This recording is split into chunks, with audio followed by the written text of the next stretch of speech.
So left shoulder low, keep that lead leg flexed. Lots of throwing. We need a bit of speed for this one.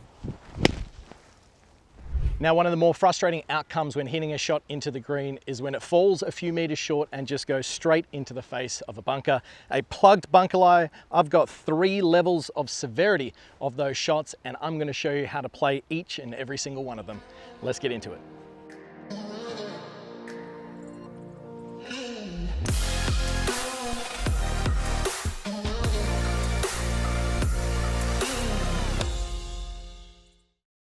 Welcome back to the channel, guys. Kerrod here today in the bunker at Joondalup Resort, and we're talking all about plugged lies. We've got 3 different levels of severity. We've got one that's just slightly plugged.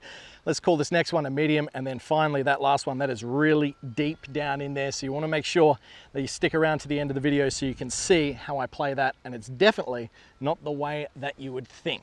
But before we get into it, please go down below, click subscribe, click that little bell, just so you get notified of all this great content. And if you are struggling with your game, no matter what area, be it in bunker play, pitching, putting, I can certainly help through online coaching. I'm available for personalized swing analysis, and I also have a premium video library over there on kggolf.com, but there's a link down below. But on to the nuts and bolts of today's session. We're talking about plugged bunker lies. Now, really what happens in this sort of situation is a lot of players struggle to get the ball out of the bunker, mainly because they don't implement certain ideas or movements into their setup and then have an understanding of really how to play it to get this ball out.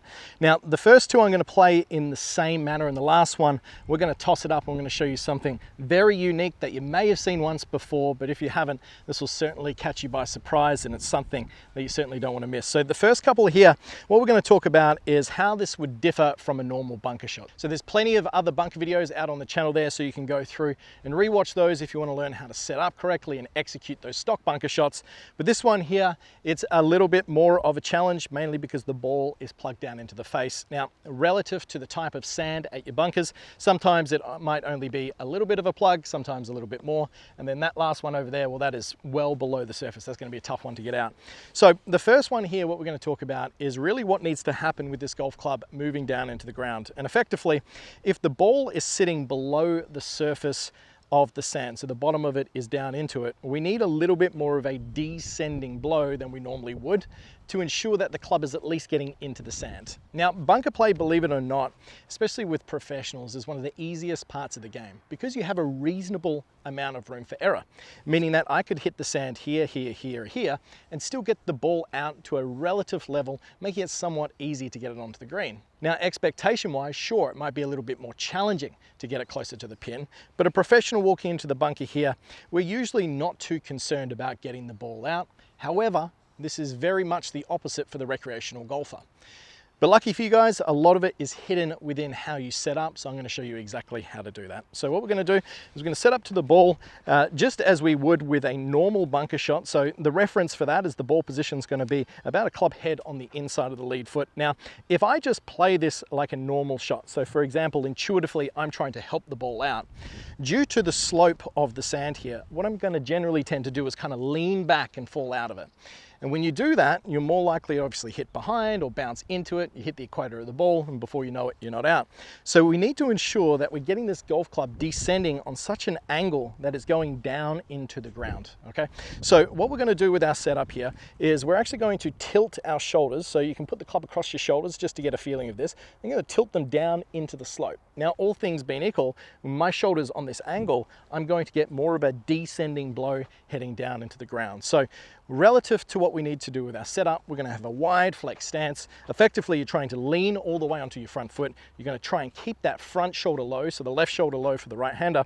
And then from here, effectively, you want to feel like you stay forward, you stay planted, and it's going to feel like a very soft sort of armsy throwing of that golf club. Now, as soon as you start to try and turn or move too far off the ball, well, effectively, you are going to fall down the slope. So you want to try and feel like you're very planted on this front side. So when I set up to this one here, I'm going to place all my weight on my front foot. I'm feeling like my shoulders are leaning more into the slope. And then from there, what I'm thinking about is just keeping this front leg as flexed as I possibly can.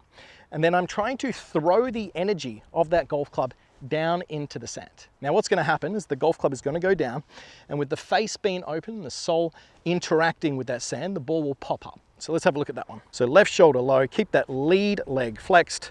Lots of throwing. We need a bit of speed for this one. And you can see that that ball popped up, went quite high and then stopped in a short amount of time. Now the key here is speed. Right? That one wasn't too plugged, so I didn't need that much to get it out. But let's say this next one, this is about half buried. As I step into it, really the only difference here is I need a lot more speed. And the reason being is as soon as that club hits the sand, it's slowing down. As soon as it slows down, the momentum of that club working through the sand may not be enough to get this ball out. Now this is actually quite a very severe sloping of the bunker, and it is a big face. So you might not see too many bunker faces with this sort of incline, but I thought I'd throw myself in the deep end here just to show you how it's done. So what we're going to do, same thing again, same setup, going to keep this lead knee flex, shoulders tilting more towards the slope, going to keep all my weight on that front side. This one here is a little bit more buried, so I'm going to use a lot of speed on this one. Now you can see very similar result, popped up high and then went out. Now those balls aren't really rolling on too far, and if I was going to go to a far pin, a lot of this is just about managing expectations. A lot of the time in a situation like this, you'd be pretty happy if you essentially just got the ball out and gave yourself a chance of a putt. So the last one is a very severely plugged lie. So to show you this, what I'm going to do is I'm going to gouge this one out.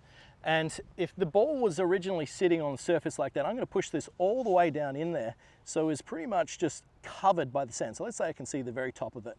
Now, a lot of bunker faces, relative to how firm they are, sometimes you will get yourself in a position. Now, we could play this in the same way. We could play with the open face and the left leg flex and create lots of sort of throwing and arm speed down into it.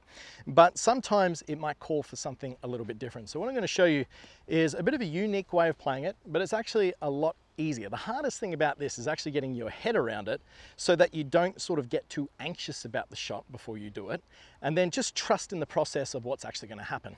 Now, you may have seen this before, but if we were going to play a stock bunker shot with a club face quite open, the purpose of this is to get the golf club going down, it hits the sole and the ball pops out. But on a very severe lie like this, what you can do is you can actually turn the face inwards in this direction here. Now, it looks pretty intimidating the first couple of times that you set up to it and you actually look at the face or the toe of the golf club pointing at the ball. And most players, when they see someone do this, they think that they've done some sort of trick or movement through the swing to get the ball out. But effectively all that happens here is that when you're holding it, we're going to take a very similar approach to what we were doing in the first two, is that with the toe pointing in that direction there, it almost acts like a shovel.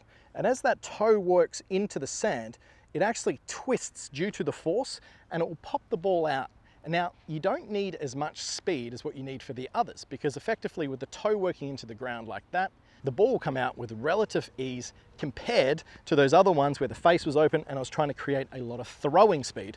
So as I set up here, the face is turned down. Now from this position here, all I'm going to do with this same feeling is we don't want it 90 degrees, we want it probably about, let's say about 70 or 80. So if that was square, we're going to turn it down past 45, let's say about 70 degrees.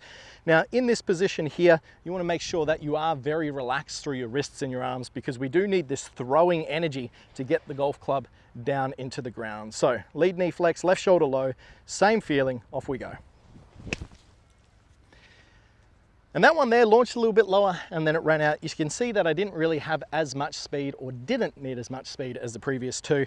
So that's something fun to practice with, certainly impress your mates if they've never seen it before as well. So let's get the club face. If this is straight, that would be a normal bunker shot. And then for that last one, I want to turn that face all the way down. So there you have it. There are 3 different types of plugged lies and how do you play them. Now effectively with all 3 you could play them in the same manner that I showed you on the first 2. However, that last one is actually a lot easier once you build the confidence to get that ball plugged out, purely because you're using the toe of the golf club as a shovel, which then twists the face open and gets it out. So I hope you've enjoyed today's video. If you got any questions at all, please let me know. But until next time, I'm Kerrod. Thanks for watching.